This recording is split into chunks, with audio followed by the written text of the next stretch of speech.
ପିଲାମାନେ ଆଜି ଆମେ ଏହି ଭିଡ଼ିଓରେ ରଥଯାତ୍ରା ଉପରେ ଏକ ସୁନ୍ଦର, ସହଜ ଓ ସରଳ ରଚନା ଶିଖିବା। ଉପକ୍ରମ ଯେତେବେଳେ ଆଷାଢ଼ ମାସ ଶୁକ୍ଳପକ୍ଷ ଦ୍ୱିତୀୟା ତିଥି ଆସେ, ସେତେବେଳେ ପୁରୀ ନୁହେଁ ସମଗ୍ର ଓଡ଼ିଶା ଏବଂ ବିଶ୍ୱର କୋଟି କୋଟି ଜଗନ୍ନାଥ ପ୍ରେମୀଙ୍କ ମନରେ ଭକ୍ତିର ଲହରୀ ଖେଳିଯାଏ। ସମସ୍ତଙ୍କର ଅପେକ୍ଷା ଥାଏ ସେହି ଦିବ୍ୟ ମୁହୂର୍ତ୍ତକୁ, ଯେତେବେଳେ ମହାପ୍ରଭୁ ଶ୍ରୀ ଜଗନ୍ନାଥ, ବଡ଼ ଭାଇ ବଳଭଦ୍ର ଓ ଭଉଣୀ ସୁଭଦ୍ରା ନିଜ ରତ୍ନସିଂହାସନ ଛାଡ଼ି ଭକ୍ତମାନଙ୍କ ପାଖକୁ ରଥରେ ବିଜେ କରନ୍ତି। ଉପକ୍ରମ ପରେ ବର୍ଣ୍ଣନା। ରଥଯାତ୍ରା ପାଇଁ ପ୍ରସ୍ତୁତି ବହୁ ପୂର୍ବରୁ ଆରମ୍ଭ ହୁଏ। ଅକ୍ଷୟ ତୃତୀୟା ଦିନ ରଥ ନିର୍ମାଣର ଶୁଭାରମ୍ଭ ହୁଏ। ନିର୍ଦ୍ଦିଷ୍ଟ ପ୍ରଜାତିର କାଠରେ ପାରମ୍ପରିକ ନିୟମ ଅନୁସାରେ ପ୍ରତିବର୍ଷ ନୂଆ ରଥ ତିଆରି କରାଯାଏ। ପ୍ରଭୁ ଜଗନ୍ନାଥଙ୍କ ରଥ ନନ୍ଦିଘୋଷ, ବଳଭଦ୍ରଙ୍କ ରଥ ତାଳଧ୍ୱଜ ଏବଂ ସୁଭଦ୍ରାଙ୍କ ରଥ ଦର୍ପଦଳନ ନାମରେ ପରିଚିତ।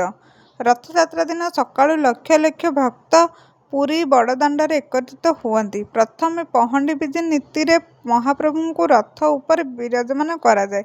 ଏହାପରେ ଗଜପତି ମହାରାଜ ସୁନାର ଝାଡ଼ୁରେ ରଥ ସଫା କରି ଛେରା ପହଁରା ନୀତି ସମ୍ପନ୍ନ କରନ୍ତି। ଏହି ପରମ୍ପରାରେ ରାଜା ମଧ୍ୟ ପ୍ରଭୁଙ୍କର ସେବକ ବୋଲି ବାର୍ତ୍ତା ଦିଆଯାଇଥାଏ।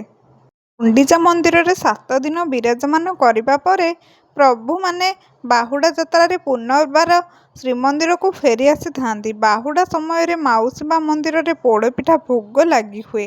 ପରେ ସୁନାବେଶରେ ପ୍ରଭୁମାନେ ସୁନା ଅଳଙ୍କାରରେ ସୁସଜ୍ଜିତ ହୋଇ ଭକ୍ତମାନଙ୍କୁ ଦର୍ଶନ ଦିଅନ୍ତି। ଶେଷରେ ନୀଳାଦ୍ରି ବିଜେ ସହ ଏହି ମହାପର୍ବ ସମାପ୍ତି ଘଟେ।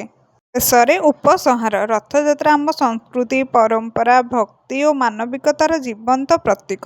ଏହି ପର୍ବ ଆମକୁ ପ୍ରେମ, ସେବା, ସମାନତା ଓ ଭ୍ରାତୃତ୍ୱର ଶିକ୍ଷା ଦିଏ। ଜାତି, ଧର୍ମ, ବର୍ଣ୍ଣ ନିର୍ବିଶେଷରେ ସମସ୍ତେ ଏହି ପର୍ବରେ ସାମିଲ ହୋଇ ଏକତାର ବାର୍ତ୍ତା ଦିଅନ୍ତି। ତେଣୁ ରଥଯାତ୍ରା କେବଳ ଏକ ଧାର୍ମିକ ଉତ୍ସବ ନୁହେଁ, ବରଂ ଓଡ଼ିଶାର ଗୌରବ, ଭାରତର ଐତିହ୍ୟ ଓ ବିଶ୍ୱ ଭ୍ରାତୃତ୍ୱର ଏକ ମହାନ ପ୍ରତୀକ।